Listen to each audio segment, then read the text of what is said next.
Vision PPC, on est sur MCS Extrême. Vision PPC, portez en l'air.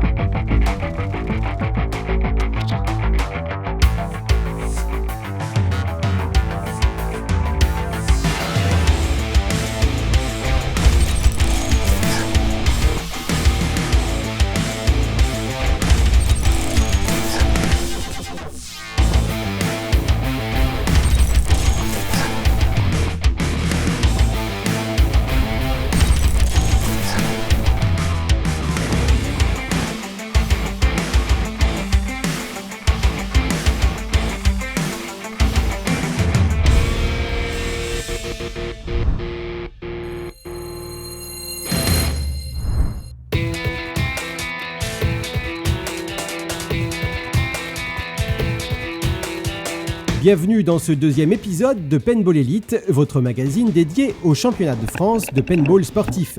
Nous étions dans la Drôme ce dimanche 8 mai, pas d'armistice au programme, mais plutôt la suite des hostilités avec l'avant-dernière manche du championnat sur le tout nouveau terrain des Outrages, celui du Loisir Center de Valence. L'occasion également d'aller à la rencontre de voisins proches, les Grenoblois de Vision PPC, un team décontracté et très attachant. Et si vous pensiez le classement général figé, ravisez-vous, cette étape valentinoise a déjoué plus d'un pronostic. Mais pour commencer, il est l'heure de faire un point technique et de comprendre en quoi la disposition des obstacles sur un terrain de paintball est d'une importance capitale. Layout, marchage, tactique, vous êtes dans Paintball Elite et c'est tout de suite.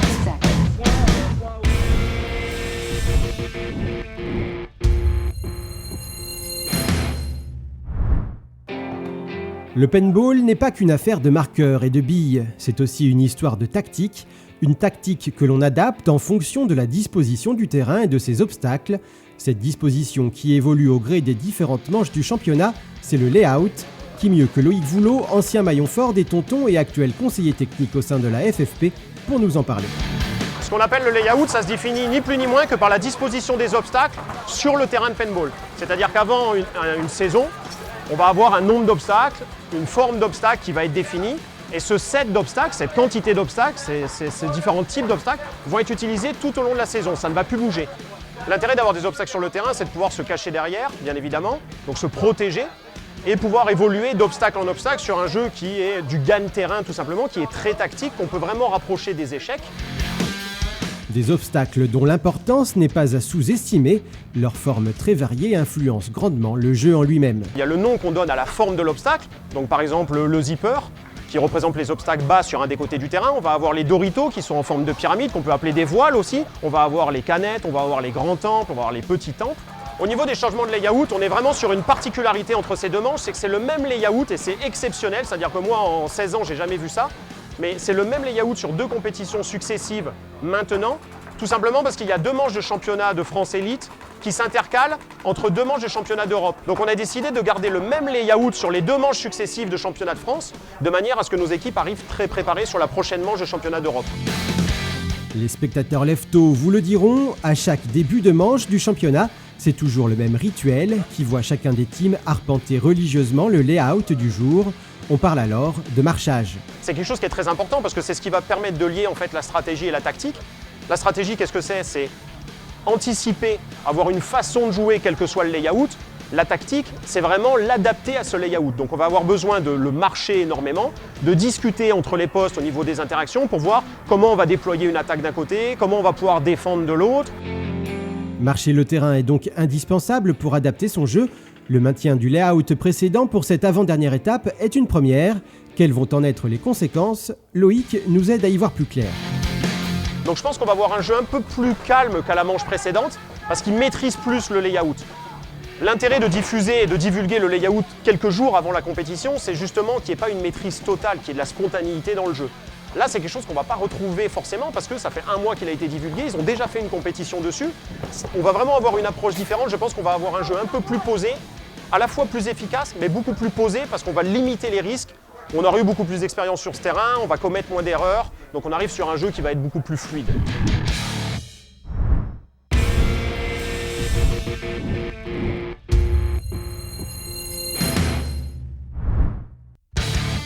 Notre venue dans les contrées valentinoises est pour nous l'occasion de rencontrer un team emblématique du paintball français. Proche voisin des outrages, Vision PPC c'est un peu l'habitué des grands rendez-vous. Pas étonnant de le voir se bagarrer dans la bataille rangée qui se déroule en milieu de tableau du championnat élite 2016. Si l'on devait les résumer en quelques mots, ce serait humilité, fraternité, mais aussi unité, rencontre avec l'une des familles du paintball français. Je suis dans l'équipe depuis 1999, date de création de Vision Paintball Park Compétition, explication de Vision PPC. 17 années d'existence, ça me donne un sacré coup de vieux, je suis le plus vieux de l'équipe. J'ai démarré avec Vision en 99 lors de sa création. Alors merci Jean-Philippe qui a créé l'équipe, c'est le fondateur de l'équipe. J'ai envie de dire merci à plein d'autres joueurs qui ont commencé avec moi, et c'est pour ça que maintenant il y a 2 équipes Vision, il y en a une marseillaise et une grenobloise. L'équipe marseillaise, c'est qu'on avait 3 joueurs dans l'équipe qui étaient sur Marseille et qui ont décidé que c'était beaucoup plus facile pour eux d'aller jouer à Marseille que de jouer à Grenoble. Donc il y a eu 2 équipes qui se sont formées. 3 fois champion de France, vice-champion du monde novice, champion d'Europe. Avec un tel palmarès, une chose est sûre, Vision PPC n'a rien à envier aux autres mastodontes du championnat et tout comme eux, cela passe par un soutien sans faille de leurs sponsors.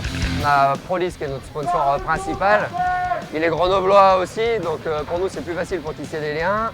On fait le maximum pour représenter Prolis pour la LMP et pour le Millennium. Et ils font le maximum pour nous soutenir pendant ces 2 compétitions. Le paintball en France, ça se construit sur la longueur et ça, nos francs-tireurs grenoblois l'ont bien compris.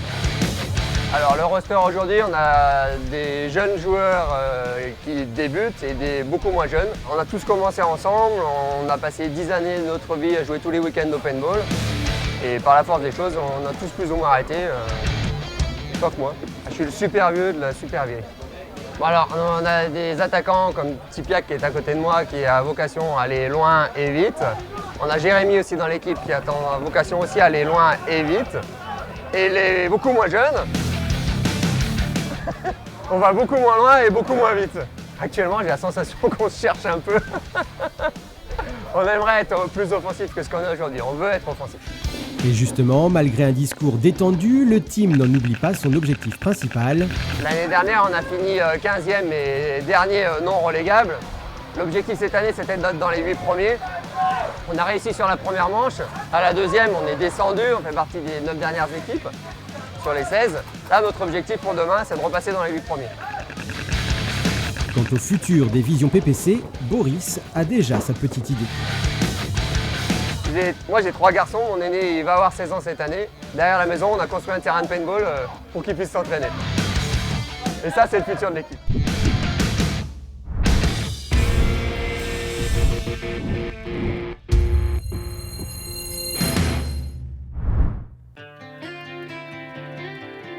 C'est sur les terres ensoleillées de Valence que le championnat de France élite a élu domicile en ce dimanche historique du 8 mai.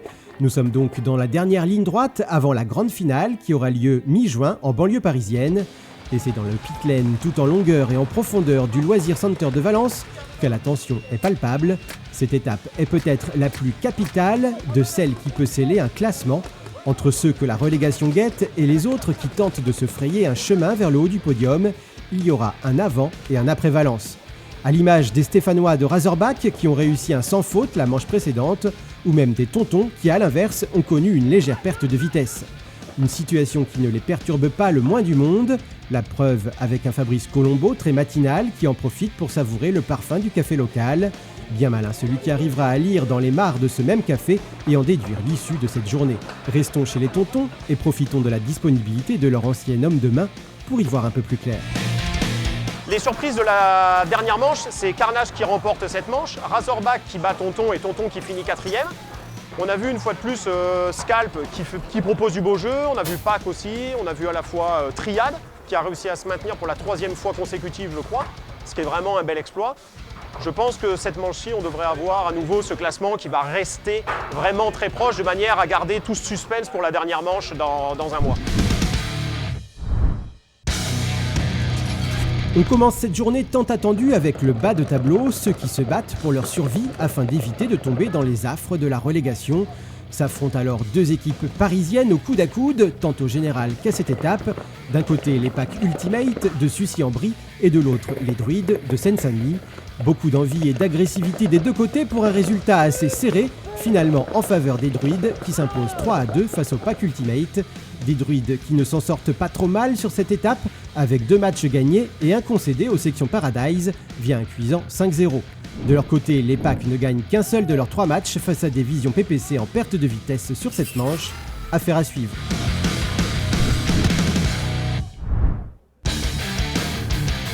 On s'oriente maintenant vers le milieu de tableau, ou du moins ceux qui aimeraient y accéder avec cette finale Challenger. Une finale tant espérée pour les hôtes du jour, je parle bien sûr des Outrages de Valence.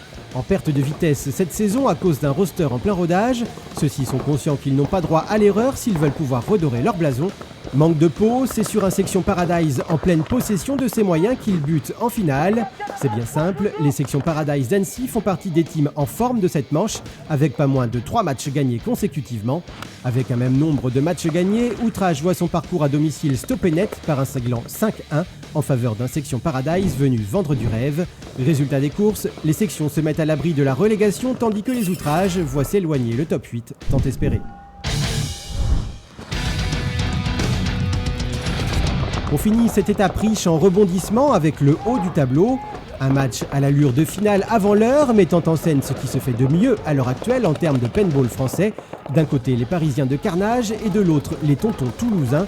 La capitale contre la province, le Dauphin 2015 face aux tenants du titre. Dire qu'il y a de l'électricité dans l'air est un doux euphémisme. Les Tontons vont-ils se reprendre? Carnage va-t-il mettre un genou à terre? Aucun des deux. Bien décidé à ne rien lâcher des deux côtés, cette rencontre se soldera par un match nul et 4 petits points d'avance en faveur des Carnages, décidément bien accrochés au trône. Avec un match pareil, on a vraiment hâte d'être à la mi-juin. Au niveau des grosses surprises, c'est la chute des Stéphanois de Razorback qui, avec 2 matchs perdus et un nul, se retrouvent en 8e position pour cette étape. Les visions PPC ne sont pas non plus épargnées et perdent tous leurs matchs, ce qui leur vaut une 15e position. Au niveau des teams en forme sur cette manche, on pourra noter les bonnes performances des Parisiens de Triade ainsi que celles des Marseillais de Vision. Les accidents du week-end se répercutent au général avec une dégringolade des Razorback de la 3e à la 5e place, ce qui fait bien les affaires des Ground Control et des Vision Marseille, tandis qu'en bas, la relégation est de plus en plus proche. Mais ne soyons pas des messagers de mauvais augure et concentrons-nous sur notre prochain rendez-vous, celui de tous les dangers, celui où tout reste possible, et ce sera mi-juin et exclusivement dans Paintball Elite.